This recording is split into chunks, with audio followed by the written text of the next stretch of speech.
जय श्री राम दोस्तों, आपका स्वागत है ममता हिंदी कहानियां चैनल में। यहाँ पर आपको मिलेंगी दिल को छू जाने वाली प्रेरणादायक कहानियां।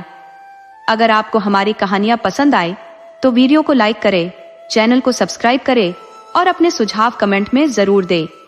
आपके सहयोग से आपका अपना चैनल ज्यादा से ज्यादा लोगों तक पहुंच पाए। धन्यवाद।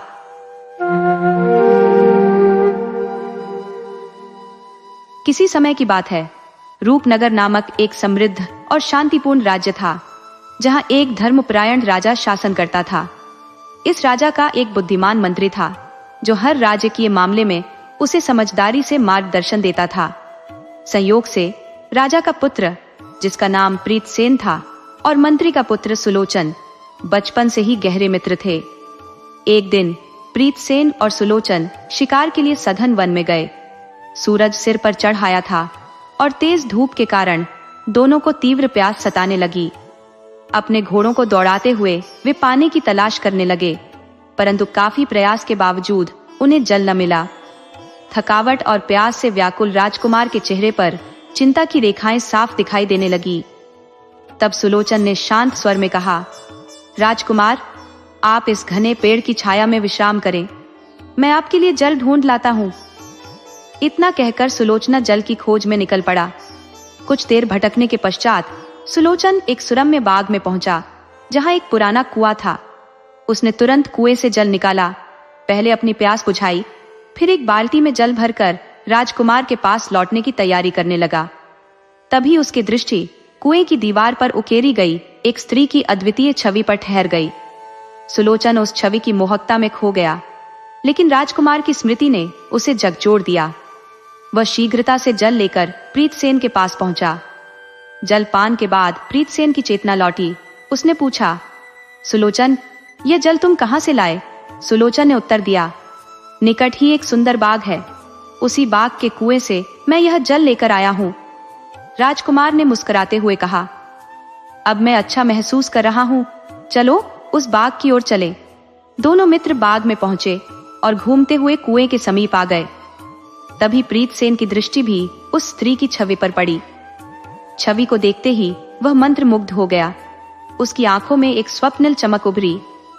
राजकुमार ने गहरे स्वर में कहा, यदि यह छवि इतनी मनमोहक है तो कल्पना करो, वास्तविक रूप में वह स्त्री कितनी अलौकिक होगी। मैं उससे प्रेम करने लगा हूं। अब तो मैं उसी छवि वाली स्त्री से विवाह करूंगा। सुलोचना यह सुनकर चिंतित हो गया। उसने विनम्रता से कहा, राजकुमार, यह छवि न जाने कितने वर्षों से यहाँ बनी हुई है। यह भी संभव है कि यह स्त्री अब जीवित न हो। कृपया शीघ्र कोई निर्णय न ले। इस बात का मुझे तनिक भी विश्वास नहीं हो रहा। ऐसा प्रतीत होता है कि यह महज किसी कलाकार की कल्पना है, जिसने यह नकली तस्वीर गढ़ दी है। भला हम इस चित्रित युवती को कैसे खोज पाएंगे? राजकुमार उसी तस्वीर के समीप बैठ गए और बोले, यदि यह कन्या सचमुच इस संसार से विदा हो चुकी है तो मैं भी अपने प्राणों का परित्याग कर दूंगा। सुलोचन, मेरे मित्र, मैं इस युवती के बिना जीवन का अभिप्राय ही नहीं देखता। राजकुमार की ऐसी अवस्था देखकर सुलोचना के हृदय में भय व्याप्त हो गया। उसने समझाने का प्रयास किया, किंतु राजकुमार अडिग रहे। वे बोले, सुलोचन, यदि तुम वास्तव में मेरे सच्चे मित्र हो तो जाओ और इस तस्वीर वाली कन्या का पता लगाओ। वह कहाँ है? कौन है? सुलोचना मन ही मन सोचने लगा, यदि मैं राजकुमार की आज्ञा का पालन नहीं करता तो यह मेरे और मेरे परिवार के लिए विपत्ति का कारण बन सकता है। साथ ही राजकुमार इस युवती के वियोग में आत्मघात कर लेंगे। सुलोचन ने कहा, हे राजकुमार, कृपया स्वयं को संभालें। हमें कम से कम निकटवर्ती गांव तक तो जाना ही होगा। वहीं जाकर हम यह पता लगाने का प्रयास करेंगे कि इस चित्र की वास्तविकता क्या है। राजकुमार बोले, नहीं, अब मैं यहाँ से कदापि नहीं उठूंगा। यहाँ छायादार वृक्ष है, शीतल जल है और रसीले फल भी। इसके अतिरिक्त इस तस्वीर की उपस्थिति मुझे यहाँ बांध रही है। तुम जाओ, लेकिन याद रखना, जब तक तुम इस कन्या को यहाँ लेकर नहीं आओगे, मैं यहीं रहूंगा। आखिरकार राजकुमार की हठधर्मिता से विवश होकर सुलोचन ने उन्हें उसी बाग में छोड़ दिया और स्वयं उस युवती की खोज में निकल पड़ा। गांव में पहुंचकर सुलोचन ने वहां के लोगों से बगीचे के विषय में पूछताछ शुरू की। एक ग्रामीण ने बताया, यह बगीचा एक दयालु सौदागर द्वारा निर्मित किया गया था। उसने राहगीरों की प्यास बुझाने के लिए कुआं भी खुदवाया था। इसके अतिरिक्त उसने कुछ सेवकों की नियुक्ति की थी जो यात्रियों को भोजन और जल उपलब्ध कराते थे। ग्रामीण ने आगे कहा, परंतु जब वह परोपकारी सौदागर इस संसार से चल बसा, उसके पुत्र नालायक और आलसी निकले। उन्होंने सेवकों को हटा दिया और बगीचे की देखभाल भी छोड़ दी। सुलोचन ने पूछा, क्या मैं उस सौदागर के पुत्र से भेंट कर सकता हूँ? यदि तुम्हें उनके ठिकाने का भान है तो मुझे वहां ले चलो। ये सुनकर वह व्यक्ति सुलोचन को सौदागर के घर ले गया। दरवाजे पर दस्तक देने पर सौदागर का ज्येष्ठ पुत्र बाहर आया। सुलोचन ने पूछा, क्या यह वही बाग है जो गांव के बाहर जंगल में स्थित है, और क्या वह कुआं भी आपका ही बनवाया हुआ है? सौदागर के पुत्र ने उत्तर दिया, हाँ, वह बाग और कुआं मेरे ही द्वारा निर्मित है। सुलोचन ने फिर पूछा, क्या आप बता सकते हैं कि इस कुएं का निर्माण किसने किया? उसने उत्तर दिया, हाँ, वह कुएं के निर्माणकर्ता पास ही के एक गांव में रहते हैं। इस उत्तर से संतुष्ट होकर सुलोचना उन मजदूरों की खोज में निकल पड़ा। जब वह उस गांव पहुंचा तो उसने उन मजदूरों से भेंट की जिन्होंने कुएं का निर्माण किया था। उनमें से एक वृद्ध व्यक्ति ने सुलोचन का आदरपूर्वक स्वागत किया और उसे अपने घर में रात भर ठहरने का निमंत्रण दिया। प्रातःकाल सुलोचन ने उनसे पूछा, क्या आप जानते हैं उस कुएं पर जो तस्वीर बनी है वह किसकी है? उस वृद्ध ने उत्तर दिया, कुआं तो मैंने बनाया था, लेकिन तस्वीर मेरे बड़े भाई ने उकेरी थी। आप उनसे भेंट करें तो वे इस विषय में अवश्य जानकारी देंगे। सुलोचन ने मन ही मन विचार किया, यह व्यक्ति स्वयं वृद्ध है तो इसका बड़ा भाई कितना वयोवृद्ध होगा, और क्या वह अब भी जीवित है? इन विचारों में खोया सुलोचन अगले गांव की ओर प्रस्थान कर गया। अंततः वह उस व्यक्ति के घर पहुंचा जो पहले वाले व्यक्ति की तुलना में अधिक युवा प्रतीत हो रहा था। सुलोचन ने पूछा, क्या वह तस्वीर जो बाघ के कुएं पर है आपने बनाई थी? उसने कहा, हाँ, वह तस्वीर मेरे और मेरे भाई के सहयोग से बनी थी, लेकिन असली खांचा मेरे भाई ने तैयार किया था। रंग भरने का कार्य मैंने किया था। सुलोचन ने फिर पूछा, क्या आपके भाई अब भी आपके साथ रहते हैं?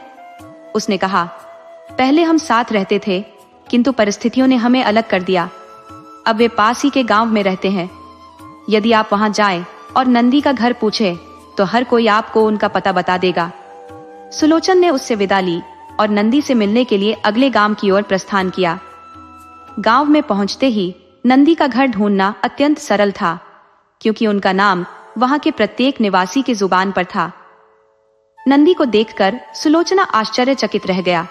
उसने कहा, मैं आपसे एक अति महत्वपूर्ण कार्य के लिए आया हूं, लेकिन उससे पहले एक बात जो मेरे चित्त को विचलित कर रही है, वह यह कि आप तो अत्यंत युवा प्रतीत होते हैं, जबकि आपके छोटे भाई आपसे कहीं अधिक वृद्ध दिखते हैं। नंदी साहब ने मुस्कुराते हुए कहा, यह बात दरअसल मेरे सबसे छोटे भाई की पत्नी की स्वभावगत विशेषता से जुड़ी है। वह उसकी कही बातों का कभी भी अनुसरण नहीं करती। मेरा भाई कुछ कहता है और उसकी पत्नी कुछ और ही करती है। इसी मानसिक तनाव और चिंता के कारण वह अपनी वास्तविक आयु से 3 गुना अधिक वृद्ध प्रतीत होता है। दुख और चिंता ये ऐसी व्याधियां हैं जो व्यक्ति को शारीरिक और मानसिक रूप से तोड़ देती है।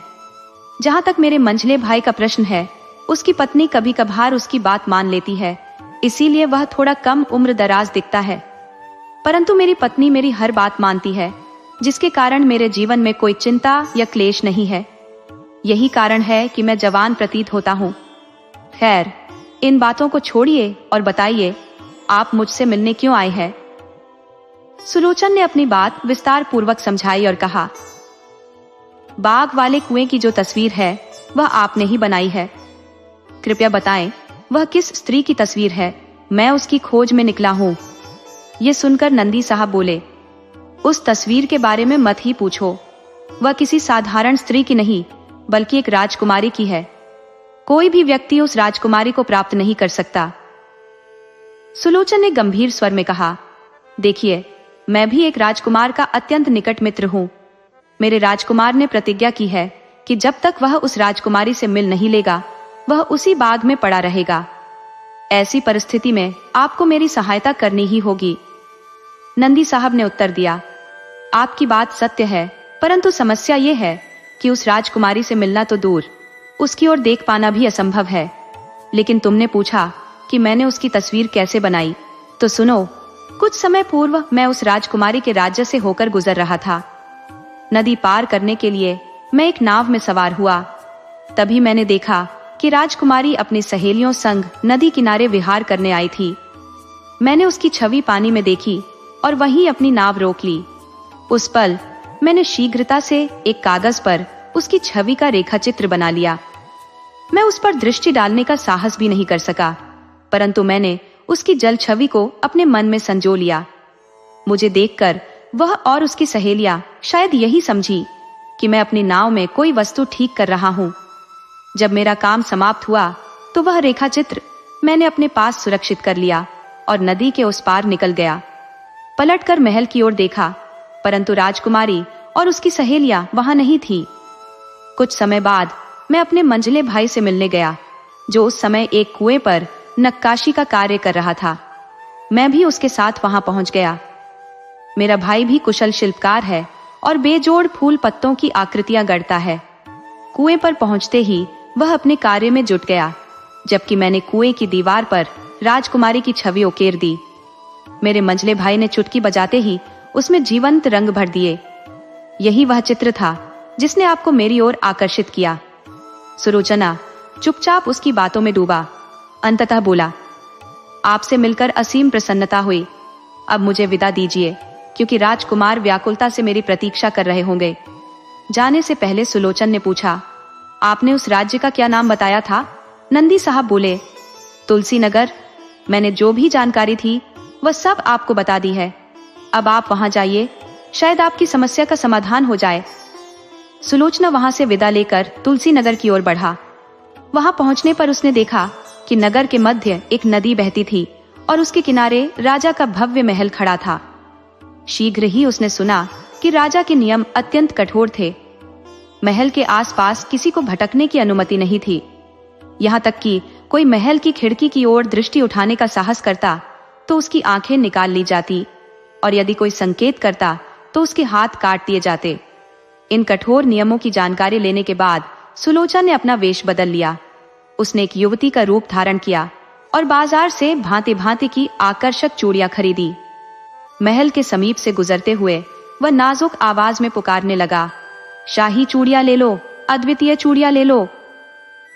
उसकी पुकार सुनकर कई महिलाओं ने उसे बुलाया, लेकिन जब उसने चूड़ियों की कीमत बताई तो सबको कहना पड़ा, यह चूड़ियां तो केवल राजकुमारी ही पहन सकती है। 2 दिन तक वह वहीं मंडराता रहा। एक दिन राजकुमारी ने खिड़की से झांक कर देखा तो उसे सड़क पर एक सुंदर चूड़ी बेचने वाली नजर आई। राजकुमारी ने तुरंत अपनी दासी को उसे बुलाने भेजा। सुलोचन चूड़ी वाली के रूप में राजकुमारी के सामने उपस्थित हुआ और उसे तरह तरह की चूड़ियां पहनाने लगा। साथ ही वह मनोरंजक बातें करता रहा, जिससे राजकुमारी का उदास मन खिल उठा। राजकुमारी ने मुस्कुराकर कहा, अरे चूड़ी वाली, तुम प्रतिदिन यहाँ आना, भले ही हम चूड़ियां खरीदे या न खरीदे। तुम्हारी हास्यपूर्ण बातें हमें बहुत प्रिय हैं। सुलोचन ने विनम्रता से कहा, यदि यही आपकी अभिलाषा है तो मैं अवश्य प्रतिदिन उपस्थित होंगी। इस प्रकार सुलोचना प्रतिदिन राजकुमारी के पास जाने लगी। एक दिन जब वह जल्दी लौटने लगी तो राजकुमारी ने जिज्ञासु स्वर में पूछा, क्या बात है, आज इतनी शीघ्रता क्यों? सुलोचन ने सिर झुकाते हुए उत्तर दिया, राजकुमारी जी, मेरा पति अस्वस्थ है। मैंने उससे जल्दी लौटने का वचन दिया है। ईश्वर करे वह शीघ्र स्वस्थ हो जाए ताकि मैं दिन भर यहीं रह सकूं। अगले दिन सुलोचन रोते बिलखते राजकुमारी के पास आई। राजकुमारी ने तुरंत अनुमान लगाया कि उसके पति का निधन हो गया है। स्नेहपूर्वक उसे सांत्वना देते हुए कहा, चिंता मत करो, आज से तुम मेरे पास ही रहोगी। मैं तो पहले से सोच रही थी कि किसी प्रकार तुम्हें अपने पास रख लूं। सुलोचन, जो एक लड़की के वेश में था, बोला, राजकुमारी जी, इस नगर में मैं अकेली हूँ, आपके अतिरिक्त मेरा कोई नहीं। यह सुनते ही राजकुमारी ने उसे अपने आलिंगन में भर लिया और कहा, अब से तुम मुझे अपनी सखी समझो। तुम मेरी दासी नहीं मेरी परम प्रिय सहेली हो। राजकुमारी ने अपने वचन को निभाया। वह सुलोचन को सदा अपने पास रखती, उसे खिलाती पिलाती और दोनों साथ साथ बाग बगीचों में भ्रमण करते। एक दिन वार्तालाप के दौरान सुलोचन ने पूछा, राजकुमारी, आपको याद है जब मैं पहली बार यहाँ आई थी, आपने कहा था कि बहुत दिनों बाद मुस्कुराई है, लेकिन आज मैं देख रही हूँ कि आप चिंतित है। राजकुमारी ने गहरी सांस लेते हुए कहा, सखी, क्या बताऊं, उस निर्दयी व्यक्ति ने आज दूत भेजकर पिताजी से विवाह की तिथि शीघ्र तय करने को कहा है। वह क्रूर व्यक्ति 200 कोस दूर के राज्य का वृद्ध राजा है। उसकी सेना शक्तिशाली है। पिताजी को भय है कि यदि उन्होंने विवाह से इनकार किया तो वह हमारे राज्य पर आक्रमण कर देगा। 2 वर्षों से पिताजी उसे टालते आ रहे हैं, लेकिन अब उसने निर्णायक उत्तर मांगा है। ये कहते कहते राजकुमारी की आंखें भर आईं और वह सुलोचन से लिपटकर रोने लगी। सुलोचन ने गंभीर स्वर में कहा, क्या इसका कोई समाधान नहीं? नहीं, कोई उपाय नहीं, राजकुमारी ने आंसुओं में डूबे शब्दों में कहा। यदि ऐसा है तो चलो, हम इस नगर से भाग चलते हैं, सुलोचन ने साहसिक सुझाव दिया। राजकुमारी ने उसे डांटते हुए कहा, मूर्ख, हम दोनों स्त्रियां यहां से भागकर जाएंगी कहा। इस महल की पहरेदारी इतनी सख्त है कि न कोई भीतर आ सकता है न बाहर जा सकता है। यदि हम इस नगर से किसी प्रकार निकल भी गए तो 2 अकेली स्त्रियां आखिर कहां जाएंगी? सुलोचन ने दृढ़ता से कहा। यदि आप मुझ पर भरोसा करें तो मैं आपको ऐसे स्थान पर ले जाऊंगी जहां सभी शांति प्रिय लोग बसते हैं। वहां का राजकुमार अत्यंत रूपवान और उदार हृदय का है। इसी बीच एक दासी कमरे में प्रवेश करती हुई बोली, राजकुमारी जी, महाराज ने पूछा है कि आज पूर्णिमा की रात है, क्या नाव की व्यवस्था की जाए और नदी के पहरे हटा दिए जाएं? ये सुनकर राजकुमारी मौन रही। सुलोचन ने तुरंत कहा, चमेली, नाव का प्रबंध अवश्य करना चाहिए। राजकुमारी आज अत्यंत उदास है। चांदनी रात में नाव की सैर उनके मन को कुछ क्षण का सुकून देगी। दासी के चले जाने के बाद राजकुमारी ने गहरी सांस लेते हुए कहा, सखी, तुमने बिना सोचे समझे सैर की व्यवस्था क्यों करवाई? मेरा मन किसी भी चीज में नहीं लग रहा। परंतु सुलोचन ने किसी प्रकार राजकुमारी को मना लिया और नदी किनारे ले आया। वहां एक छोटी सी नाव लहरों पर हल्की हल्की डोल रही थी। दूर दूर तक फैली चांदनी और पानी की चमकती सतह मोहक दृश्य प्रस्तुत कर रही थी। पहरेदारों को वहां से हटा दिया गया था। सुलोचन ने राजकुमारी को नाव में बैठाया और अन्य दासियों को यह कहकर वापस भेज दिया कि आज राजकुमारी अकेली ही सैर पर जाएंगी। वह स्वयं नाव को धीरे धीरे खेने लगा। जैसे जैसे नाव आगे बढ़ रही थी, राजकुमारी ने आशंकित स्वर में पूछा, सखी, यह किस दिशा में जा रही हो? हमारे राज्य की सीमा तो निकट ही समाप्त हो रही है। सुलोचन ने मुस्कुराकर राजकुमारी की ओर देखा और बिना कुछ कहे नाव को आगे बढ़ाता रहा। थोड़ी ही देर में नाव दूसरे तट पर पहुंच गई। सुलोचन ने राजकुमारी से कहा, आइए इस सघन वन का आनंद लेते हैं। राजकुमारी ने व्यग्र होकर कहा, मुझे लगता है आज न केवल मेरा बल्कि तुम्हारा भी विवेक साथ नहीं दे रहा। न जाने मैं यहाँ कैसे पहुंची और अब तुम मुझे इस वन की सैर करने को कह रही हो। चलो तुरंत नाव में लौटो, हमें वापस जाना चाहिए। सुलोचन ने राजकुमारी का हाथ थामकर उसे किनारे पर उतार लिया और गंभीर स्वर में पूछा, राजकुमारी जी, ये बताइए, संसार में आपको सबसे अधिक प्रेम किससे है? राजकुमारी ने बिना किसी झिझक के कहा, मेरे पिताजी से। सुलोचन ने मुस्कुराते हुए फिर पूछा, और उनके बाद? इस प्रश्न पर राजकुमारी कुछ क्षण विचार में डूबी रही। अंततः उसने स्नेह भरे स्वर में कहा, पिताजी के बाद मुझे सबसे अधिक प्रिय तुम हो। इस संवाद के बीच वे दोनों वार्तालाप करते करते वन के भीतर गहराई तक पहुंच गए और राजकुमारी इस षड्यंत्र से पूर्णतः अनभिज्ञ थी। सुलोचन ने गहरी आवाज में कहा, यदि मैं तुमसे दूर हो जाऊं तो ऐसा कभी मत कहना। मैं तुम्हारे बिना पल भर भी जीवित नहीं रह सकता। तभी उसने ठहाका लगाते हुए कहा, मैं तुम्हारी सखी नहीं, सखा हूं। ये कहते हुए उसने अपना छद्म रूप प्रकट किया। सिर से नकली केश हटाकर और दुपट्टा फेंककर वह अपने वास्तविक स्वरूप में आ गया। अचानक हुए इस रहस्य उद्घाटन को देखकर राजकुमारी भयभीत हो गई। उसने चीख मारी और चेतना खो बैठी। सुलोचन ने उसे संभालते हुए कंधे पर उठाया और एक विशाल वृक्ष के नीचे लेटा दिया। उसने रात भर वहीं पहरा दिया और सुबह होने की प्रतीक्षा करने लगा। सुबह जब राजकुमारी को होश आया तो उसने चकित दृष्टि से सुलोचन को देखा। सुलोचन हाथ जोड़कर क्षमा मांगते हुए बोला, राजकुमारी जी, कृपया मुझे क्षमा करें। मैं अत्यंत लज्जित हूँ। मैंने आपसे छल किया। बीते कई दिनों से मैं स्त्री का वेश धारण कर आपके साथ था और कुटिल योजना से आपको यहाँ तक ले आया, परंतु मैंने यह सब अपने परम मित्र की सहायता के लिए किया। राजकुमारी की आंखों से अश्रु की धारा बहने लगी। उसने रुंधे स्वर में कहा, मुझे इस छल से उतना आघात नहीं पहुंचा जितना इस बात का है कि जब मेरे पिताजी को पता चलेगा कि मैं लापता हो गई हूँ तो वह किस मानसिक कष्ट से गुजरेंगे। सुलोचन ने गहरी सांस लेते हुए कहा, वे यही मान लेंगे कि हम दोनों नदी में डूबकर काल कवलित हो गए, परंतु इससे भी बड़ा भय यह है कि दुष्ट राजा इसी अवसर का लाभ उठाकर आपके पिताजी के राज्य पर आक्रमण कर देगा। उसने आगे कहा, मैं रूपनगर के मंत्री का पुत्र हूँ। वहां का राजकुमार मेरा अभिन्न मित्र है। यदि हम किसी तरह रूपनगर पहुंच जाएं, तो हम उस दुष्ट राजा का समुचित प्रतिकार करेंगे। इसके बाद सुलोचन ने कहा, आओ कुछ खा लो, फिर हम यात्रा पर आगे बढ़ेंगे। उन्होंने जंगल से कुछ फल तोड़े जिससे भूख शांत की, फिर यात्रा के लिए तैयार हो गए। राजकुमारी ने दृढ़ स्वर में कहा, अब मैं होश में हूं।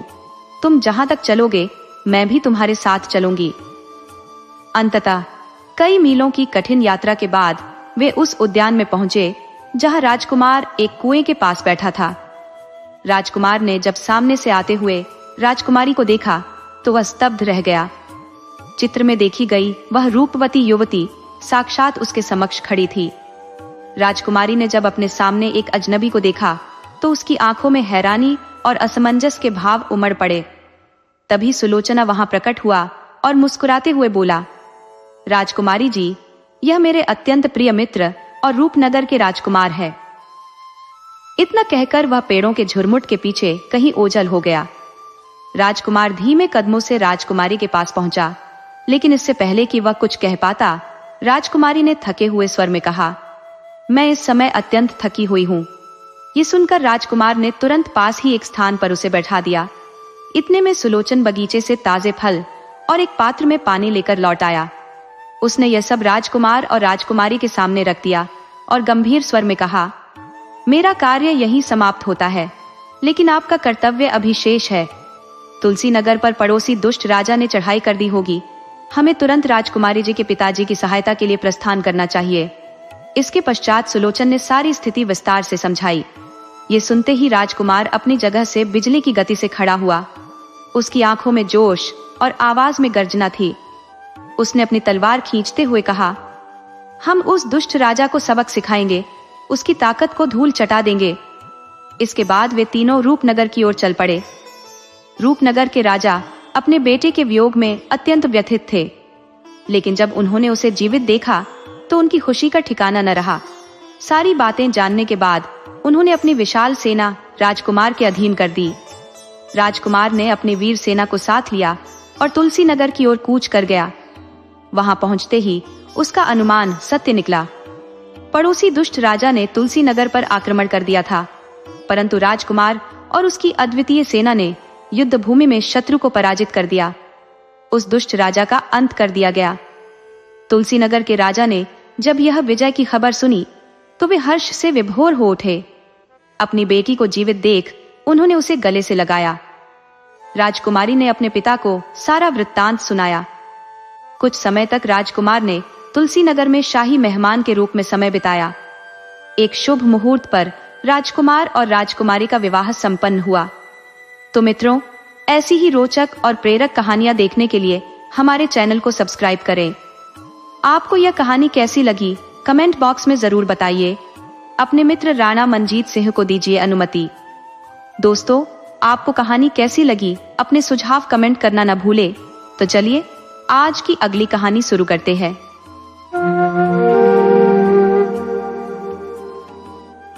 पुराने समय की बात है। एक राज्य में चक्रधर नाम के राजा का शासन था। उनके शासन काल में चारों ओर समृद्धि और खुशहाली व्याप्त थी। प्रजा अपने राजा से अत्यंत प्रसन्न रहती थी। एक दिन राजा चक्रधर ने अपने मंत्री को बुलाया और कहा, मंत्री जी, अब मेरी अवस्था काफी वृद्ध हो चुकी है। मैं चाहने लगा हूँ कि इस राजकाज के भार से मुक्त होकर शेष जीवन ईश्वर की आराधना में बिताऊं। मंत्री ने विनम्रता से उत्तर दिया, महाराज, आप जैसे कुशल और दयालु शासक यदि प्रजा को छोड़ देंगे तो राज्य का संचालन कैसे होगा? मेरे विचार में आपको इस निर्णय पर जल्दबाजी नहीं करनी चाहिए। राजा ने उत्तर दिया, मंत्री जी, इसकी चिंता मत कीजिए। मेरा पुत्र शशिधर शीघ्र ही गुरुकुल से अपनी शिक्षा पूर्ण करके राजमहल लौटने वाला है। वह इस राज्य का उत्तराधिकारी बनेगा। मैं राज्य गद्दी का भार उसे सौंपने के बाद ही ईश्वर भक्ति के लिए वन में जाऊंगा। मंत्री ने सुझाव दिया, यह विचार उचित है महाराज, लेकिन युवराज को तत्काल कार्यभार सौंपना सही नहीं होगा। मेरा सुझाव है कि आप कुछ समय तक युवराज को राजकाज के कार्यों में प्रशिक्षित करें और राज्य संचालन की विधि समझाएं। जब वह इन कार्यों में पूरी तरह निपुण हो जाए, तभी आप राज सिंहासन का परित्याग करें। राजा चक्रधर ने मंत्री की बात को स्वीकार किया। उन्होंने कहा, आपका सुझाव उचित है। हम शशिधर के आने की प्रतीक्षा करेंगे और उसे आवश्यक प्रशिक्षण देंगे। इसी बीच राज्य में अशांति का कारण बनने वाली घटनाएं घटित होने लगी। 1 माह के भीतर गहनों के एक व्यापारी के यहाँ चोरी हो गई। इसके अलावा राज्य के विभिन्न क्षेत्रों में 3-4 स्थानों पर चोरी की घटनाएं सामने आई। इन घटनाओं से प्रजा अत्यंत चिंतित हो गई। एक दिन प्रजा के कुछ लोग राजा से मिलने आए और चोरी की इन घटनाओं के बारे में अपनी चिंता व्यक्त की। राजा चक्रधर ने उन्हें आश्वासन दिया, हम राज्य में पहरेदारों की संख्या बढ़ाएंगे। लेकिन इसके बावजूद भी चोरी की घटनाओं में कोई कमी नहीं आई। नगरवासी अब भी भय और चिंता में जी रहे थे। चारों ओर इसी चर्चा ने जोर पकड़ लिया था। इसी बीच खबर फैली कि नगर में एक पहुंचे हुए साधु महाराज आए हैं, जो लोगों की समस्याओं का समाधान कर रहे हैं। धीरे धीरे साधु महाराज के दर्शन के लिए बड़ी संख्या में लोग जुटने लगे। साधु महाराज के पास हर दिन अपनी परेशानियां लेकर लोग पहुंचते। गांव के एक व्यक्ति मंगरू ने अपनी निर्धनता से मुक्ति पाने का उपाय साधु महाराज से पूछा। साधु महाराज ने शांत स्वभाव से कहा, मंगरू, तुम्हारे घर के आंगन में तुम्हारे पूर्वजों ने बहुत सारा धन भूमि के भीतर गाड़ रखा है। कल पूर्णिमा की रात है। उस रात तुम अपने आंगन में खुदाई करके वह धन निकाल लेना। इतना कहने के बाद साधु महाराज मौन हो गए। मंगरू की प्रसन्नता का ठिकाना नहीं था। अगले दिन पूर्णिमा की रात को उसने अपने आंगन में कुदाल चलाई। जमीन खोदते ही उसे अशर्फियों से भरी हुई एक थैली प्राप्त हुई। यह खबर गांव में आग की तरह फैल गई कि साधु महाराज की कृपा से मंगरू को अपने पूर्वजों का खजाना मिला। धीरे धीरे यह बात राज्य भर में फैल गई कि साधु महाराज भविष्य जानने के साथ साथ छिपे हुए खजाने का भी पता बता सकते हैं। इसी बीच युवराज शशिधर ने गुरुकुल से अपनी शिक्षा पूर्ण कर राजमहल में प्रवेश किया। राजमहल पहुंचते ही वह सीधे अपने पिता महाराज चक्रधर के पास गया। महाराज ने कहा, आओ पुत्र, मैं तुम्हारी प्रतीक्षा कर रहा था। अब मेरी अवस्था वृद्ध हो चुकी है। मैं चाहता हूँ कि अब तुम इस राज्य की जिम्मेदारी संभाल लो। युवराज ने नम्रता पूर्वक उत्तर दिया, पिताजी, आप अभी इस बात की चिंता मत कीजिए। उचित समय आने पर मैं राजकाज की समस्त जिम्मेदारी संभाल लूंगा।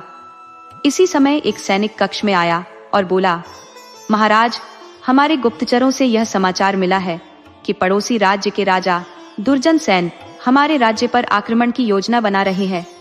वह किसी उचित अवसर की तलाश में है। ये सुनकर महाराज गंभीर हो गए। उन्होंने सैनिक को आदेश दिया, मंत्री जी को तुरंत हमारे पास भेजो। सैनिक के जाने के बाद महाराज ने युवराज से कहा, पुत्र, एक ओर हमारे राज्य में चोर लुटेरों का आतंक व्याप्त है, तो दूसरी ओर शत्रु राजा हम पर आक्रमण की तैयारी कर रहे हैं। हमारा राज्य संकट में है। ऐसी परिस्थिति में अब क्या करना चाहिए, मुझे समझ नहीं आ रहा। युवराज ने आत्मविश्वास से उत्तर दिया, महाराज, हमें शत्रु राजा के हमले का डटकर सामना करना होगा और उन्हें ऐसा सबक सिखाना होगा कि वह फिर कभी हमारे राज्य की ओर देखने का साहस न करें। यदि हम शीघ्र कदम नहीं उठाएंगे तो हमारा राज्य विपत्तियों के जाल में फंस जाएगा। दूसरी ओर चोर अभी भी हमारे ही राज्य की सीमा में घूम रहे हैं।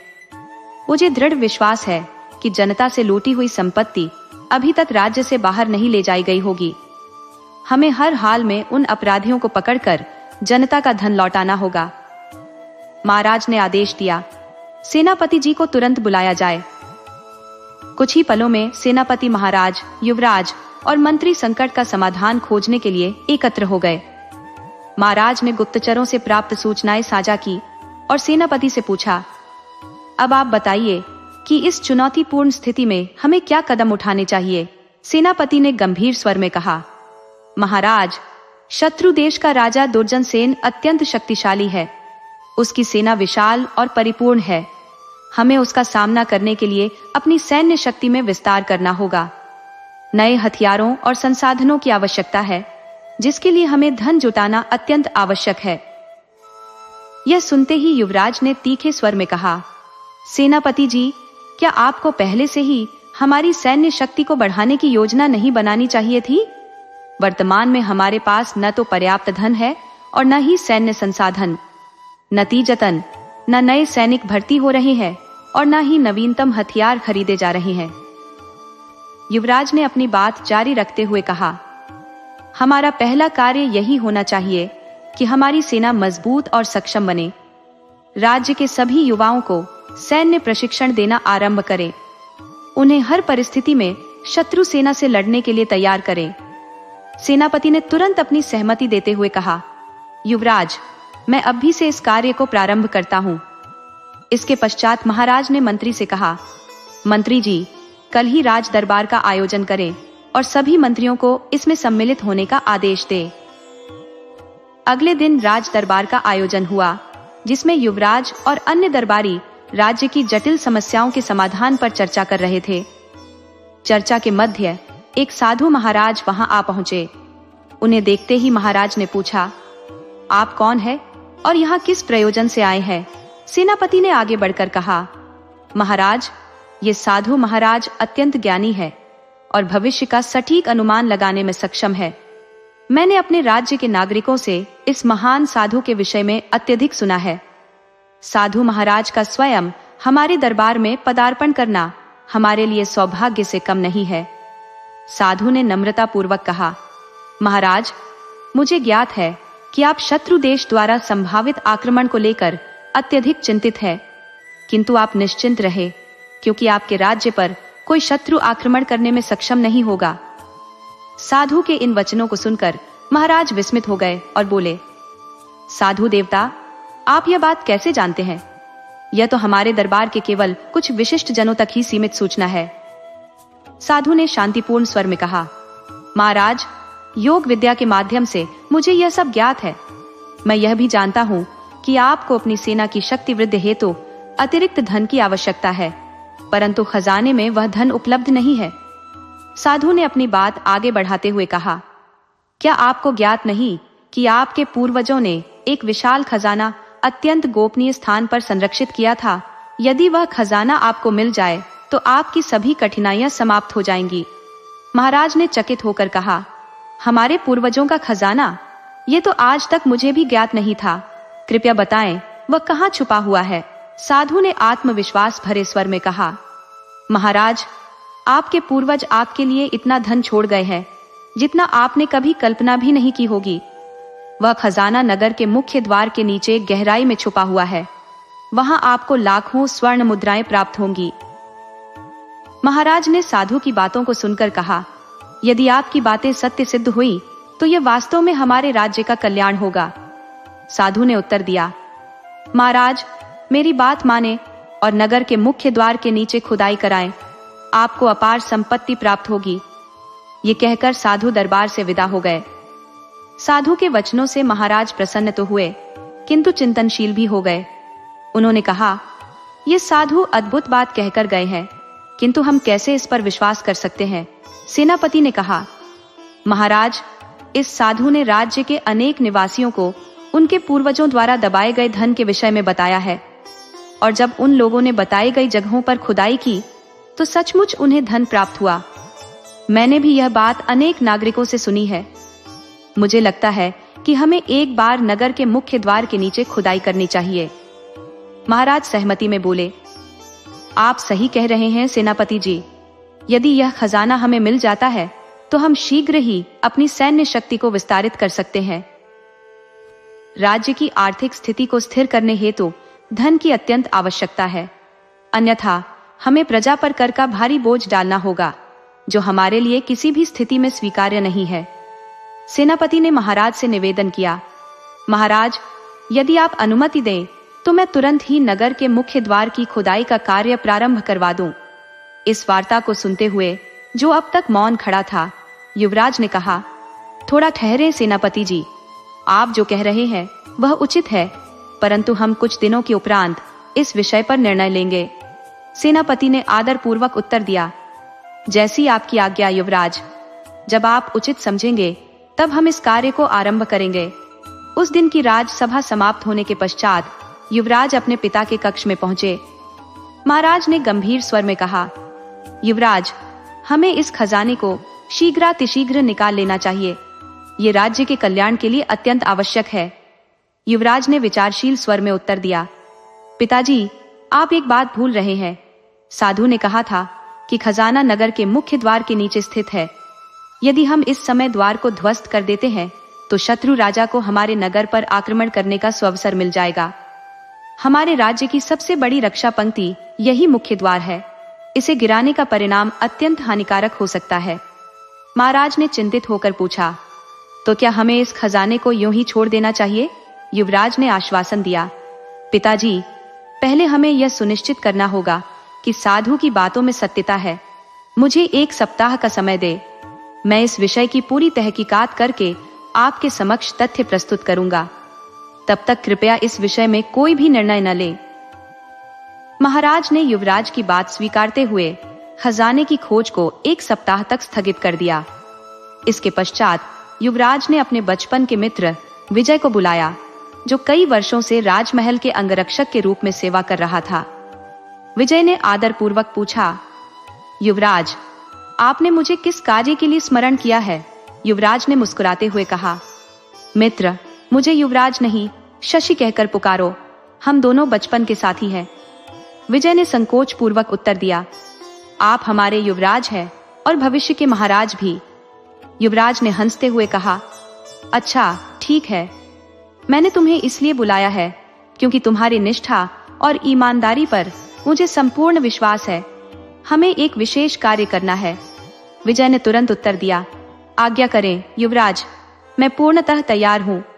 युवराज ने कहा, हमारे राज्य में हाल ही में एक साधु महाराज आए हैं, उनके विषय में तुम्हारा क्या विचार है?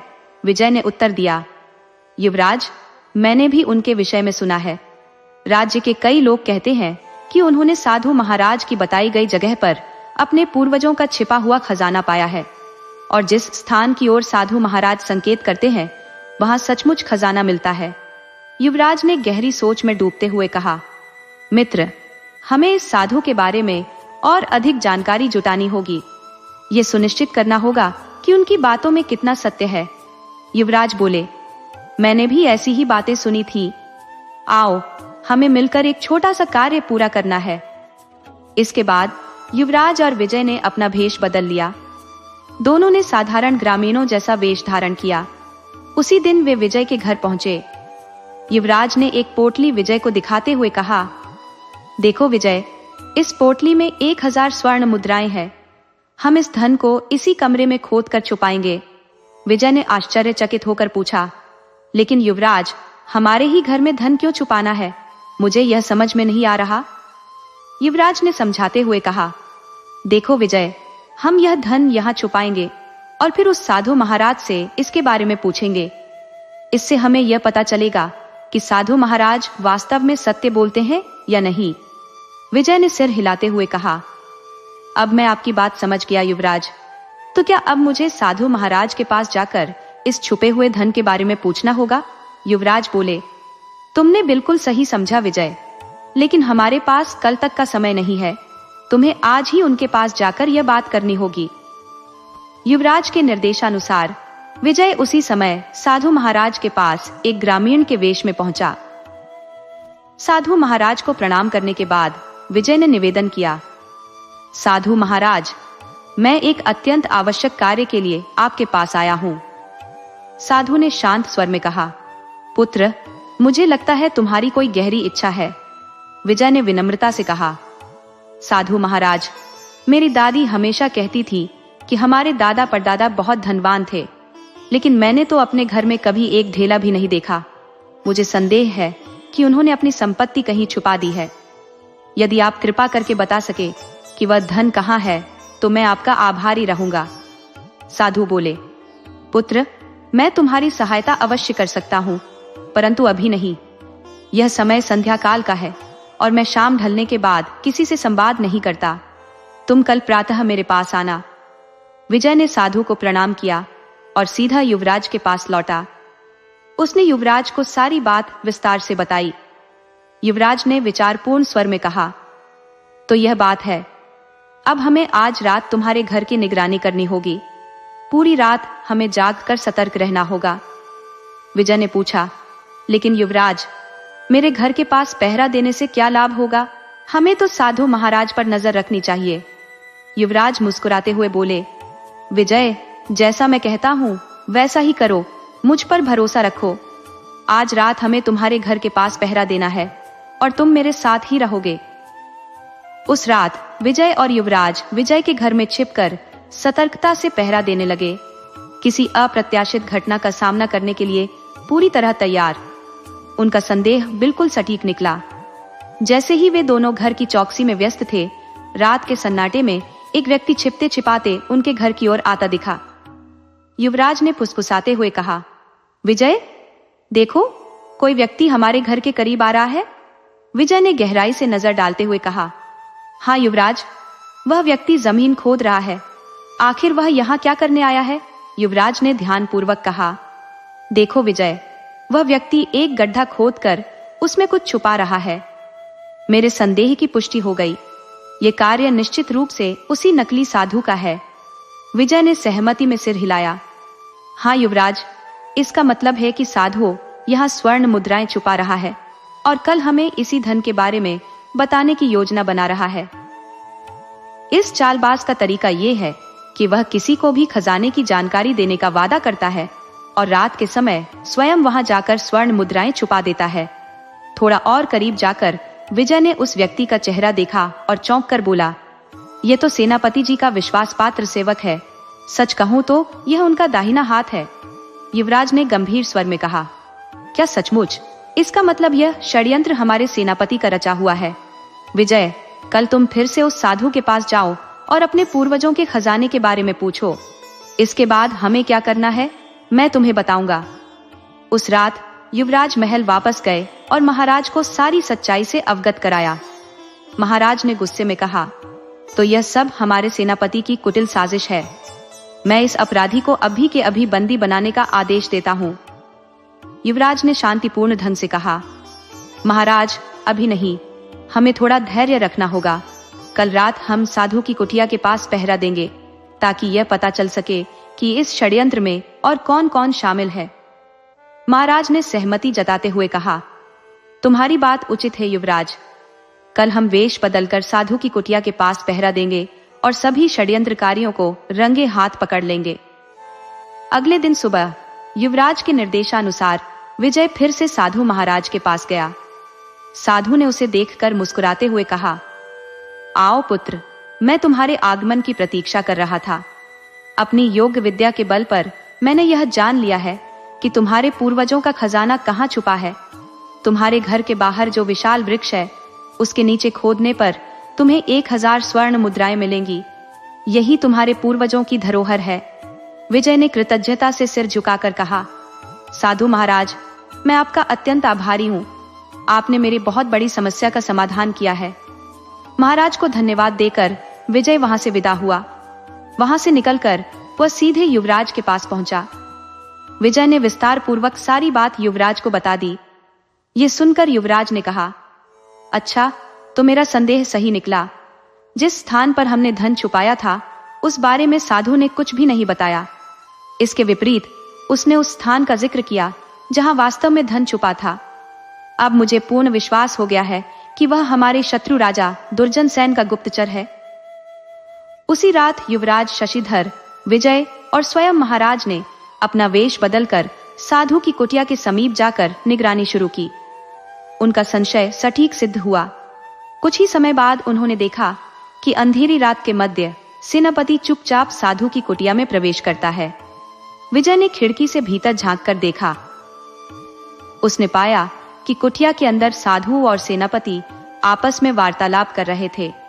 साधु ने कहा, सेनापति, बताओ तो सही, हमारा कार्य कहां तक पहुंचा?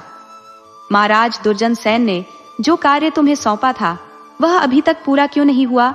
वे तो आक्रमण करने के लिए उचित अवसर की प्रतीक्षा कर रहे हैं। सेनापति ने उत्तर दिया, आपके निर्देशानुसार हमारे महाराज ने नगर के मुख्य द्वार को ध्वस्त करने की तैयारी कर ली है। यह कार्य लगभग 1 सप्ताह के भीतर प्रारंभ हो जाएगा। साधु ने उत्तर दिया, हाँ, उसके बाद नगर वासियों को वहां केवल मिट्टी ही मिट्टी मिलेगी। इससे हमें आक्रमण का स्वर्णिम अवसर प्राप्त होगा। यदि मुख्य द्वार नहीं होता तो हम अब तक इस नगर पर आक्रमण कर राजमहल को अपने अधिकार में कर चुके होते। सेनापति ने कहा, आपने बिल्कुल सही कहा। यही मुख्य द्वार अब तक इस राज्य को बचाए हुए है। यदि यह बाधा हटा दी जाए तो राज्य की सुरक्षा असंभव हो जाएगी। आपकी योजना उत्कृष्ट है। पिछले 1 माह से आप जो प्रयास कर रहे हैं वह अब सफल होने के करीब है।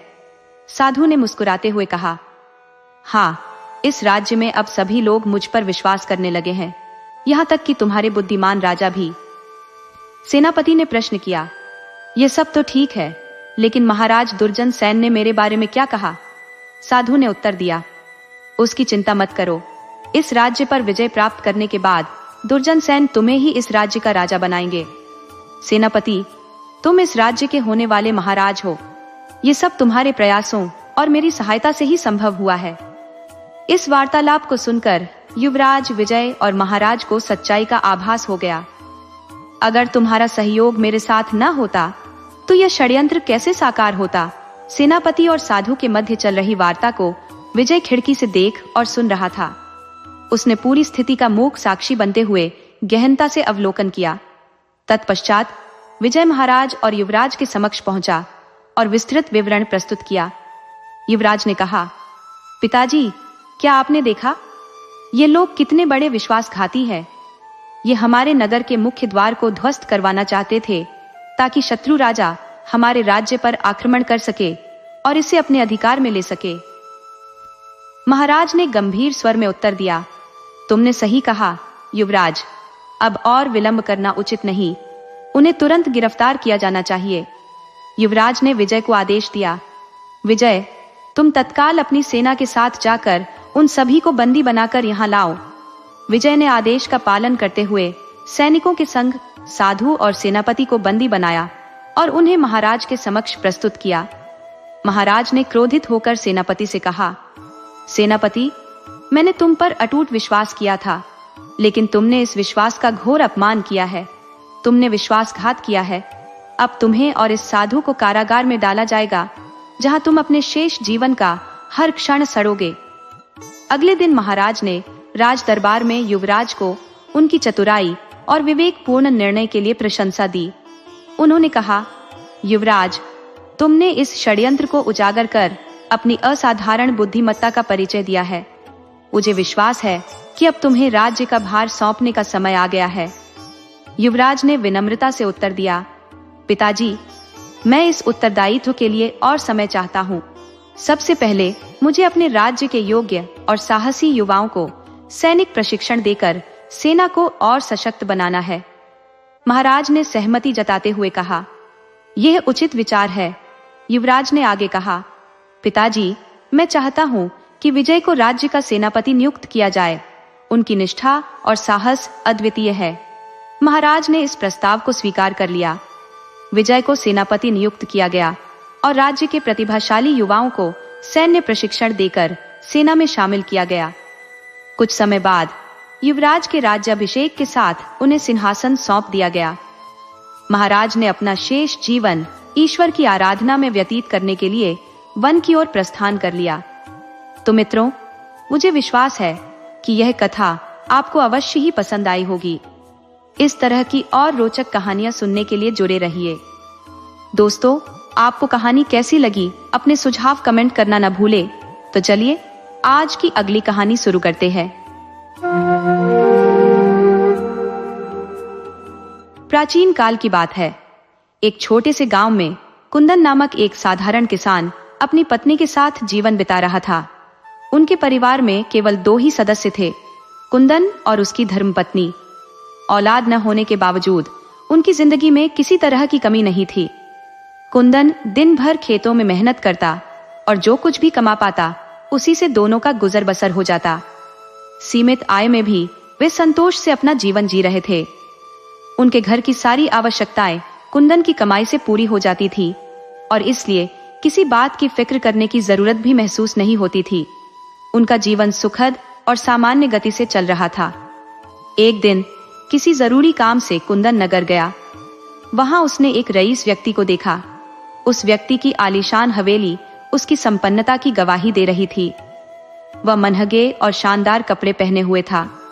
जब भी वह शहर की गलियों में निकलता, लोग अदब से खड़े होकर उसे सलाम करते। उसकी इस भव्यता को देख कुंदन के हृदय में एक नई लालसा ने जन्म लिया। उसने सोचा कि वह भी इस व्यक्ति की तरह ठाट बाट से भरा जीवन जीना चाहता है। कुंदन के मन में यह ख्वाहिश धीरे धीरे मजबूत होती गई। उसे भी सपना देखने लगा कि वह एक शानदार महल जैसा घर बनवाए, कीमती वस्त्र पहने और लोग उसकी इज्जत करें। लेकिन उसने अपनी इस आकांक्षा को शुरू में किसी से साझा नहीं किया। कुछ दिन बीतने के बाद एक शाम कुंदन ने अपनी पत्नी से इस बारे में बात की।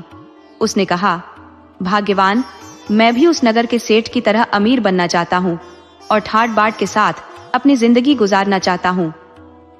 पत्नी ने उसकी यह बात सुनकर कुछ देर सोचा।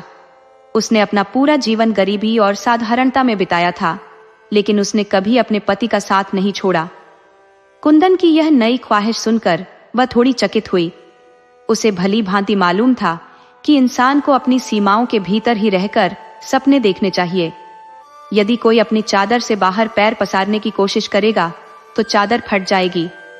पत्नी ने कुंदन से कहा, सुनिए जी, हमारी जिंदगी तो बहुत अच्छी चल रही है। न हम पर किसी का कर्ज है, न हमें किसी की नौकरी करनी पड़ती है। ईश्वर ने हमें आत्मसम्मान के साथ जीने का मौका दिया है, इसके लिए हमें उसका आभार मानना चाहिए। पत्नी की बात सुनकर कुंदन उस समय तो खामोश हो गया, मगर उसके भीतर अमीर बनने की इच्छा दिन ब दिन प्रबल होती जा रही थी। रात के समय जब वह बिस्तर पर लेटा होता तो उसकी कल्पनाओं में वही भव्य जीवन चित्रित होने लगता। शानदार हवेली और नौकर चाकरों से भरा जीवन कुंदन के ख्यालों में इस कदर घर कर चुका था कि वह रात भर करवटें बदलता रहता। उसकी पत्नी निश्चिंत होकर गहरी नींद में सो जाती, लेकिन कुंदन की बेचैनियां उसे चैन से सोने नहीं देती। जो भी थोड़ी बहुत आमदनी वह कमाता था, वह रोजमर्रा की जरूरतों, खाने पीने और रहने की व्यवस्थाओं में खत्म हो जाती थी। बचत का नामो निशान तक नहीं था और उसकी आय में किसी तरह की वृद्धि की कोई संभावना भी नहीं दिख रही थी। इस निराशा ने उसकी मनःस्थिति पर गहरा असर डाला। उसकी चिंता ने उसके काम करने की लगन को प्रभावित किया और परिणाम स्वरूप उसकी आमदनी घटने लगी। यह देखकर उसकी पत्नी का दिल दुख से भर गया, लेकिन वह अपने पति को समझाने के सिवा और कुछ कर भी नहीं सकती थी। हालांकि कुंदन स्वभाव से नेक दिल इंसान था, दूसरों की मदद करना उसका स्वभाव था। उसकी इसी उदारता और दयालुता के चलते गांव के लोग उसका सम्मान करते थे।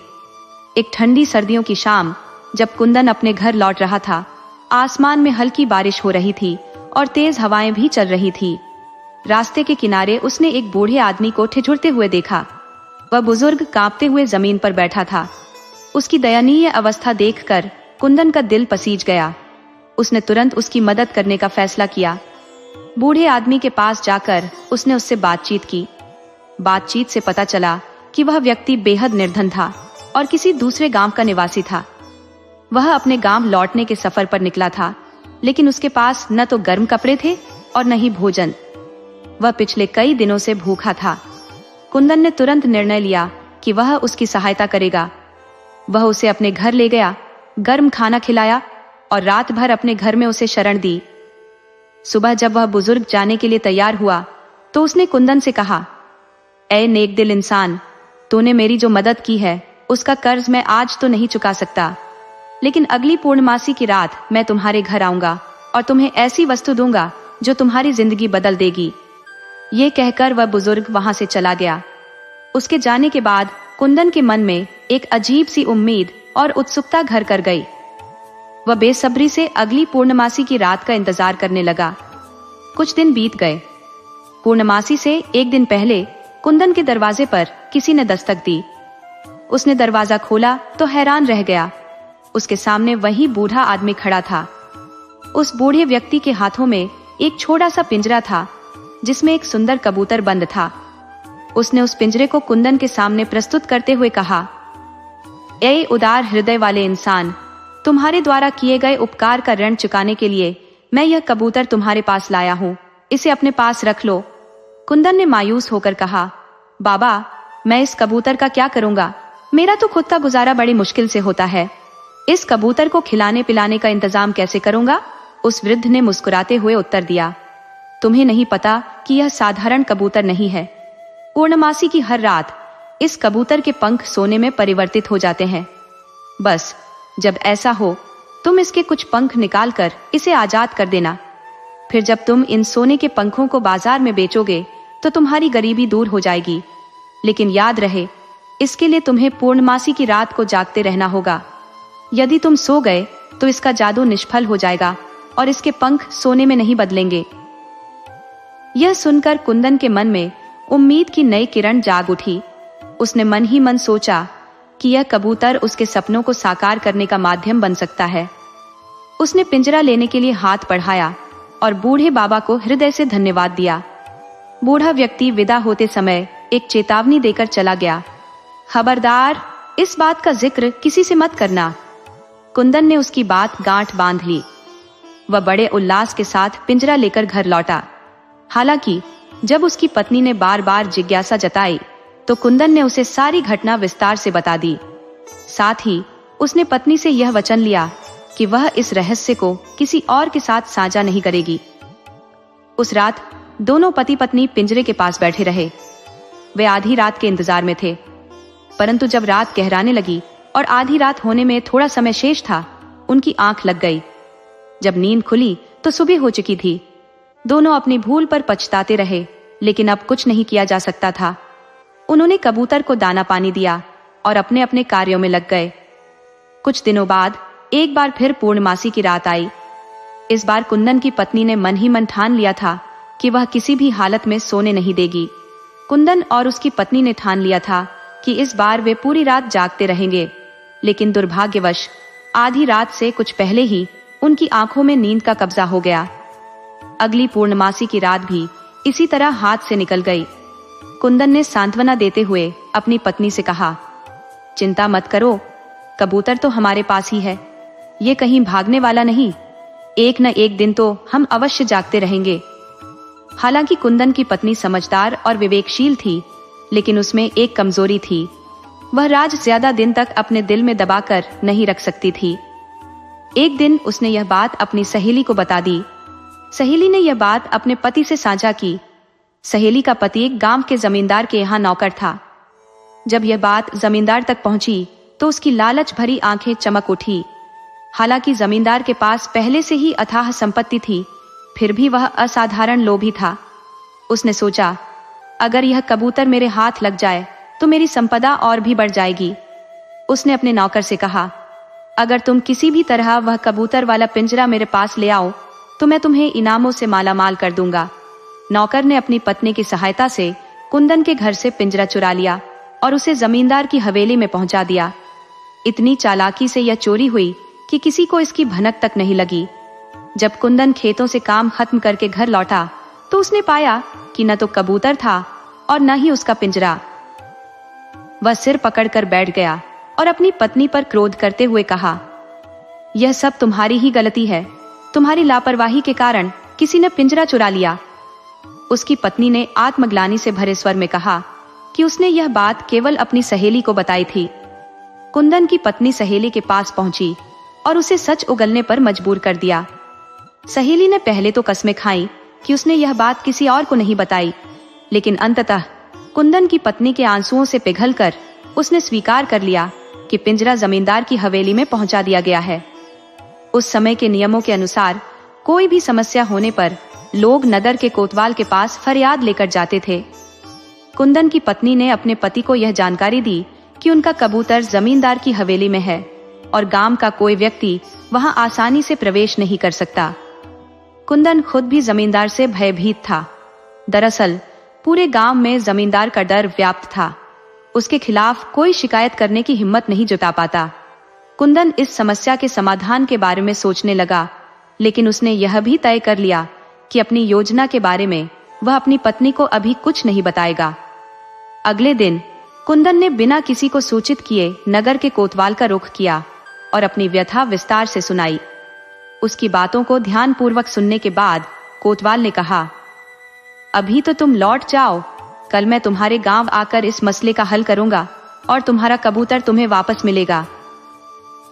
दूसरे दिन पूरे गांव में चर्चा का विषय बन गया कि कोतवाल साहब गांव पधार रहे हैं और जमींदार की हवेली में उनके मेहमान बनकर रुकेंगे। जब कोतवाल ने जमींदार की हवेली में वह पिंजरा देखा जिसमें कबूतर बंद था, तो उन्होंने कहा, जमींदार साहब, एक बुजुर्ग व्यक्ति ने मुझे बताया था कि यह कबूतर उसने एक निर्धन किसान को दिया था। यह पिंजरा आपके पास कैसे पहुंचा? कोतवाल के इस सवाल ने जमींदार को असमंजस में डाल दिया। वह रंग उड़ते चेहरे के साथ झूठी कहानियां गढ़ने लगा, परंतु कोतवाल के कठोर रुख के आगे उसकी एक भी दलील स्वीकार नहीं की गई। अंततः जमींदार को सच्चाई उगलनी पड़ी। कोतवाल ने उसे आदेश दिया कि वह यह पिंजरा तुरंत कुंदन के पास भिजवाए। जमींदार अपनी लालची प्रवृत्ति से मजबूर ये सोचने लगा कि वह किसी भी तरह इस कबूतर को खरीद ही ले। उसने कोतवाल से कहा, कोतवाल साहब, क्या मैं इस कबूतर को कुंदन से खरीद सकता हूँ? कोतवाल ने उत्तर दिया, यदि कुंदन इसे बेचने को तैयार हो और तुम वह कीमत चुकाने को राजी हो जो वह मांगे, तो यह कबूतर तुम्हारा हो सकता है। इसके बाद कुंदन को हवेली में बुलाया गया। जमींदार ने कबूतर के लिए इतनी अधिक कीमत लगाई कि कुंदन को सपने में भी इसकी कल्पना नहीं थी। कुंदन ने यह पिंजरा बेचने के लिए सहमति दे दी। सौदे के पश्चात जब कुंदन अपने घर लौटा और आराम कर ही रहा था, तभी दरवाजे पर दस्तक हुई। दरवाजा खोलने पर उसने देखा कि वही बुजुर्ग व्यक्ति खड़ा था जिसने उसे वह कबूतर और पिंजरा दिया था। बुजुर्ग ने मुस्कुराते हुए कहा, मुझे सुनने में आया है कि जमींदार ने वह कबूतर भारी कीमत देकर खरीद लिया है। कुंदन ने उत्तर दिया, जी हाँ, आपने बिल्कुल सही सुना। मुझे उस कबूतर की बहुत अच्छी कीमत मिली है। ये सुनकर बुजुर्ग हंसा और बोला, यही तो मैं चाहता था। कुंदन ने हैरानी से पूछा, मैं कुछ समझा नहीं। बुजुर्ग फिर से हंसा और कहा, कभी किसी कबूतर के पंख सोने के हुए हैं भला? वह तो साधारण सा कबूतर था। जो कुछ भी हुआ है वह मेरी योजना का हिस्सा था। अब तुम्हारे पास पर्याप्त धन है। कुछ समय बाद कुंदन ने अपनी नई संपत्ति का विस्तार करने का विचार किया। उसने अतिरिक्त भूमि खरीदी और अपनी अथक मेहनत से न केवल अपनी स्थिति को सुदृढ़ किया, बल्कि इतनी धन समृद्धि अर्जित की कि वह क्षेत्र का एक प्रतिष्ठित व्यक्ति बन गया। उसका एक भव्य मकान था, वह कीमती वस्त्र पहनता और शानदार जीवन शैली जीता था। दूसरी ओर वह लालची जमींदार, जिसने अत्यधिक कीमत चुकाकर कबूतर खरीदा था, अंततः अपनी निराशा पर काबू नहीं पा सका। तई पूर्णिमा की रातें बीत गई, लेकिन उस कबूतर के पंख कभी सुनहरे नहीं हुए। उसकी लालच से उपजी उम्मीदें ध्वस्त हो गईं और उसने आखिरकार कबूतर को उड़ने के लिए छोड़ दिया। तो मित्रों, यदि यह कहानी आपको रुचिकर लगी हो तो इसे लाइक करें। ऐसी और भी दिलचस्प कहानियों के लिए हमारे चैनल को सब्सक्राइब करें और अपनी प्रतिक्रिया कमेंट्स में साझा करना न भूलें। बहुत समय पहले की बात है, रतनगढ़ के राजा वामदेव, जो अपनी करुणा और प्रशासनिक कौशल के लिए प्रसिद्ध थे, अपने राज्य में सुव्यवस्था बनाए रखते थे। उनके साम्राज्य में कई छोटी रियासतें थीं। इन्हीं में से एक थी कृष्णपुरा, जो अपने न्यायप्रिय अधिकारी नीलकंठ के लिए विख्यात थी। उनके बारे में कहा जाता था कि वह न्याय के मामले में अद्वितीय थे। नीलकंठ का निर्णय हमेशा निष्पक्ष और त्वरित होता। उनकी न्यायप्रियता की ख्याति इतनी व्यापक थी कि कहा जाता था कि उनके समान निष्पक्ष न्याय करने वाला आज तक जन्मा नहीं। उनका व्यक्तित्व ऐसा था कि कोई अपराधी उनके पैनी दृष्टि से बच नहीं सकता था। एक दिन राजा वामदेव ने सोचा कि क्यों न इस महान न्यायप्रिय अधिकारी की परीक्षा ली जाए। उन्होंने साधारण वेशभूषा धारण की और एक सामान्य व्यक्ति के रूप में कृष्णपुरा की ओर प्रस्थान किया। नगर के मुख्य द्वार पर राजा को एक अशक्त और निर्धन व्यक्ति दिखाई दिया, जो भिखारी जैसा प्रतीत हो रहा था। राजा का हृदय करुणा से भर गया। उन्होंने उस व्यक्ति को कुछ धन दिया। भिखारी ने हाथ जोड़कर निवेदन किया, महाराज, मैं चलने में असमर्थ हूँ, कृपया मुझे अगले चौक तक पहुँचा दे। राजा ने उसे अपने घोड़े पर बैठा लिया और चौक तक छोड़ने के लिए सहमति दे दी। लेकिन जैसे ही वे चौक पहुंचे और राजा ने उतरने के लिए कहा, भिखारी ने चौंकाते हुए कहा, तुम उतर जाओ, ये घोड़ा तो मेरा है। यह सुनकर वहां उपस्थित लोग हैरान रह गए। देखते ही देखते भीड़ जुट गई। सबने एकमत होकर कहा कि इस विवाद को सुलझाने का काम केवल न्याय अधिकारी ही कर सकते हैं। राजा और भिखारी को न्यायालय में पेश किया गया। कचहरी में पहले से ही लोगों की भीड़ थी।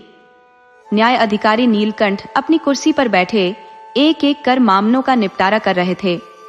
सबसे पहले न्यायालय में एक लेखक, एक किसान और उनके साथ एक महिला को प्रस्तुत किया गया। लेखक और किसान दोनों ने उस महिला को अपनी पत्नी होने का दावा किया। न्याय अधिकारी ने दोनों पक्षों की दलीलें शांतिपूर्वक सुनी और निर्णय दिया कि महिला को वहीं छोड़ दिया जाए और दोनों पक्ष अगले दिन लौटे।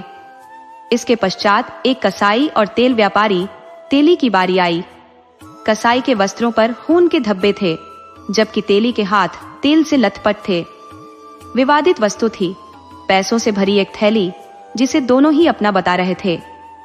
न्याय अधिकारी ने थोड़ी देर विचार किया और आदेश दिया कि थैली वहीं रख दी जाए और दोनों अगले दिन वापस आए। अंत में राजा और भिखारी न्यायालय में पेश हुए। घोड़े के स्वामित्व को लेकर दोनों ने अपना अपना दावा पेश किया। न्याय अधिकारी ने उनकी बातें ध्यान से सुनी और फैसला सुनाया कि घोड़े को वहीं रखा जाए और दोनों अगले दिन पुनः उपस्थित हों। अगले दिन न्यायालय में बड़ी संख्या में लोग जमा हुए। सभी न्यायाधीश के निर्णयों को सुनने के लिए उत्सुक थे। सबसे पहले लेखक और किसान को बुलाया गया। न्याय अधिकारी ने लेखक को संबोधित करते हुए कहा, यह महिला आपकी पत्नी है, आप इसे अपने साथ ले जा सकते हैं। साथ ही किसान को 50 कोड़े लगाने का आदेश दिया। इसके बाद कसाई और तेली को बुलाया गया। न्याय अधिकारी ने कसाई से कहा, यह पैसों की थैली तुम्हारी है। तेली को 50 कोड़े मारने की सजा दी गई। अंततः राजा और भिखारी की बारी आई। न्यायाधिकारी ने दोनों से पूछा, क्या आप 20 घोड़ों में से अपने घोड़े को पहचान सकते हैं? दोनों ने हामी भरी। फिर न्यायाधिकारी ने उन्हें अस्तबल में ले जाकर एक एक करके घोड़े दिखाए। दोनों ने अपने घोड़े को सही सही पहचान लिया।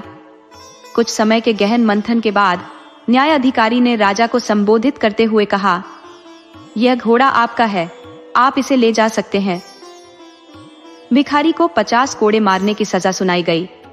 राजा न्यायालय से निकलते समय न्याय अधिकारी के पीछे पीछे चलने लगे।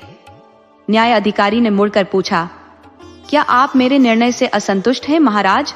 राजा ने उत्तर दिया, मैं आपके फैसलों से पूर्णतः संतुष्ट हूँ, लेकिन यह जानने की इच्छा है कि आपने इन निष्कर्षों तक कैसे पहुंचा। न्याय अधिकारी मुस्कुराते हुए बोले, यह सरल था। सुबह मैंने उस महिला से दवात में स्याही भरने को कहा। उसने यह कार्य बड़ी कुशलता से किया, जिससे मुझे विश्वास हुआ कि वह लेखक की पत्नी है। जहां तक पैसों की थैली का सवाल है, मैंने रात के समय सिक्कों को एक जल से भरे पात्र में डाल दिया था। प्रातः काल जब दृष्टि डाली तो जल की सतह पर कोई भी तैलीय परत दृष्टिगोचर नहीं हुई। यदि वे सिक्के तेली के होते तो निस्संदेह जल पर तेल का हल्का स्तर तैरता हुआ दिखता। इससे मुझे यह भलीभांति आभास हो गया कि वे सिक्के तेली के न होकर कसाई के थे। न्यायाधीश ने आगे कहा, घोड़े का प्रकरण अवश्य ही जटिल था। मैं आप दोनों को अस्तबल में घोड़े की पहचान कराने के लिए इसलिए नहीं ले गया था कि आप उसे पहचाने। मेरी वास्तविक इच्छा यह जानने की थी कि घोड़ा आपको पहचानता है या नहीं। जब आप घोड़े के निकट गए तो उसने अपना मस्तक हिलाया और गर्दन आपकी ओर घुमाई, किंतु जब भिखारी उसके पास पहुंचा तो घोड़े ने अपनी एक टांग ऊपर उठा ली। इससे यह स्पष्ट हो गया कि घोड़े का असली स्वामी आप ही हैं। तदुपरांत राजा ने न्यायाधीश की ओर देखते हुए कहा, मैं इस राज्य का अधिपति हूँ। मैंने आपके न्याय और विवेकशीलता की अपार प्रशंसा सुनी थी। उसी प्रशंसा की सत्यता की पुष्टि करने हेतु मैं स्वयं यहाँ आया हूँ। आप वास्तव में एक अद्वितीय न्यायाधीश हैं। जो भी पुरस्कार आप चाहेंगे वह मैं आपको प्रदान करूंगा। न्यायाधीश ने अत्यंत विनम्रता से उत्तर दिया, महाराज, मुझे किसी पुरस्कार की आवश्यकता नहीं है। आपके मुख से मिली प्रशंसा ही मेरे लिए सर्वोत्तम उपहार है। दोस्तों, आपको कहानी कैसी लगी अपने सुझाव कमेंट करना न भूले। तो चलिए आज की अगली कहानी शुरू करते हैं।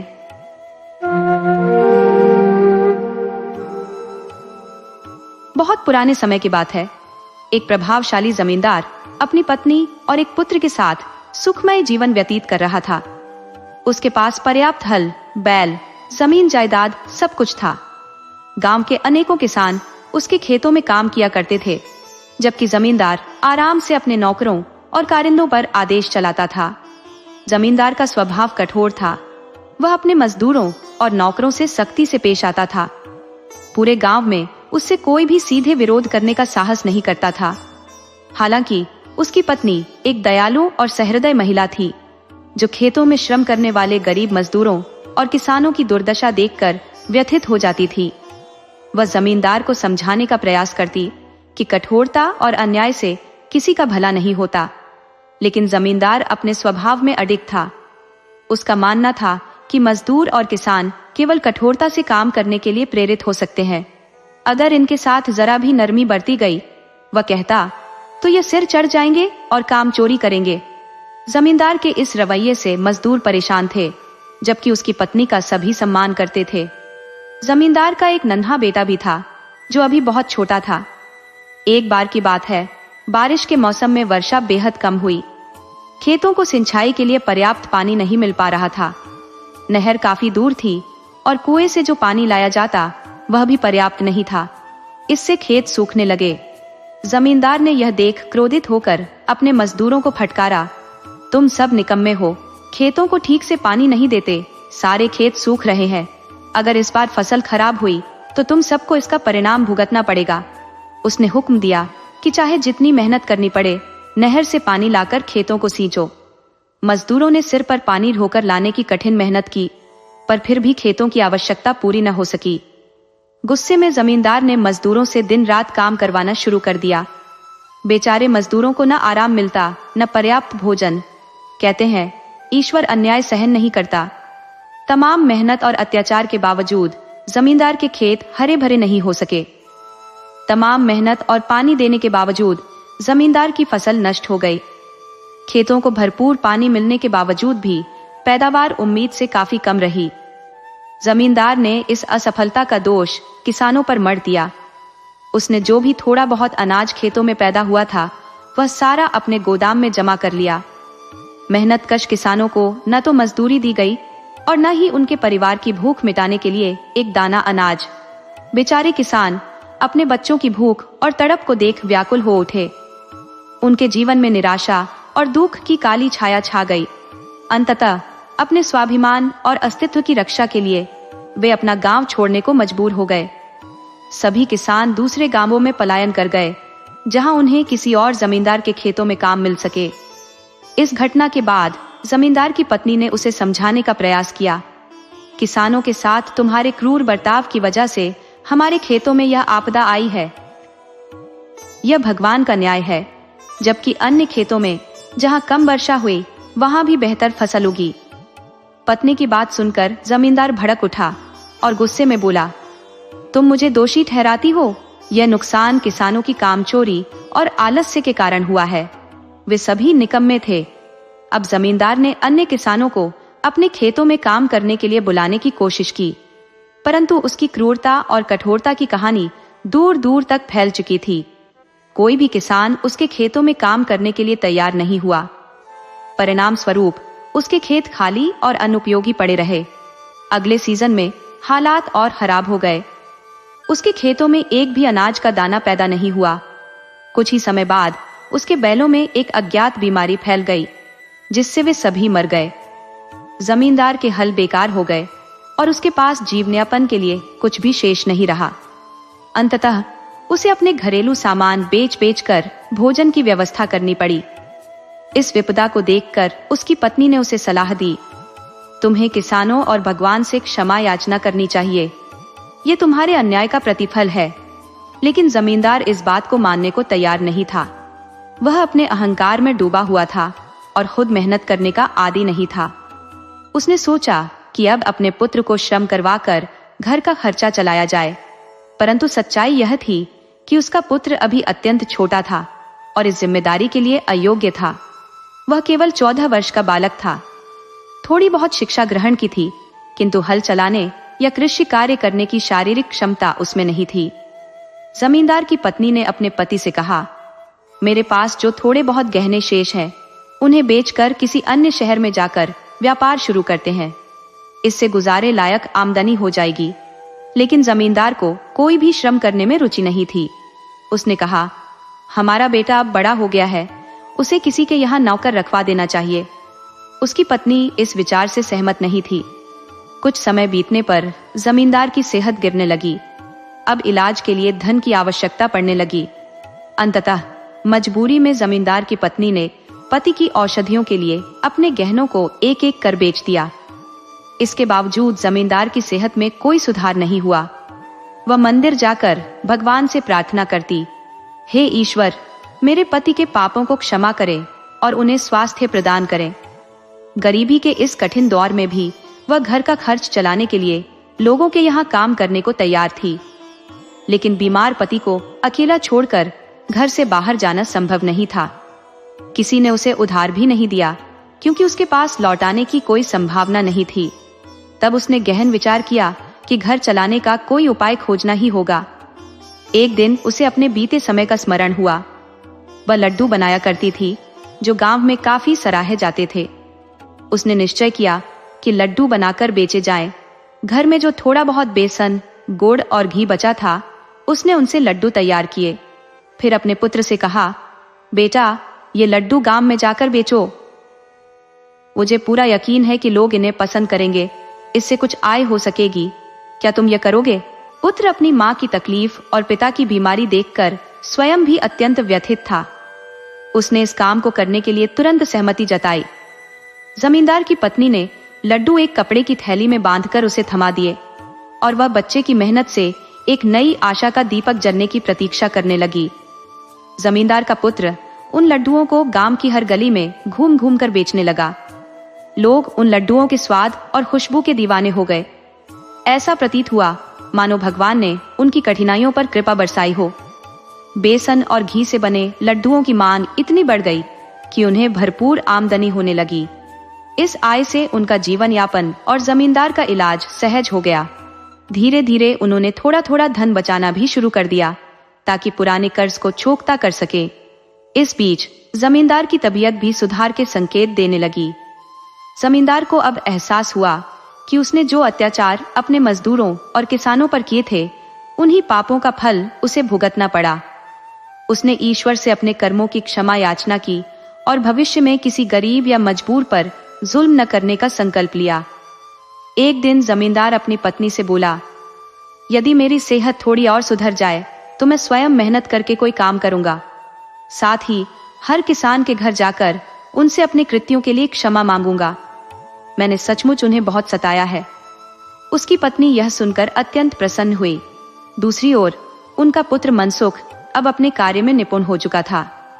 उसने न केवल अपने गांव में बल्कि आसपास के गांवों में भी लड्डू बेचना शुरू कर दिया था। इससे लड्डुओं की बिक्री और भी अधिक बढ़ गई और मनसुख की आय दिन प्रतिदिन बढ़ने लगी।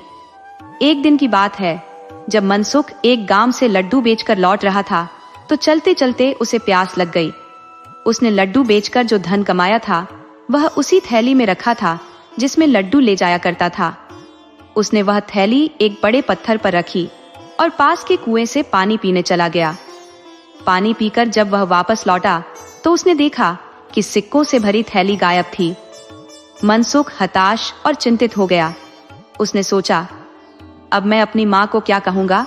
ये सुनकर वह बहुत दुखी हो जाएंगी। ये सोचते सोचते वह रोने लगा, परंतु उसे समझ नहीं आया कि उसकी थैली कौन लेकर गया। अंततः निराश होकर वह घर लौटा और अपनी माँ को पूरी घटना सुनाई। उसकी माँ ने उसे सांत्वना दी, लेकिन भीतर ही भीतर वह भी अत्यंत दुखी हो गई।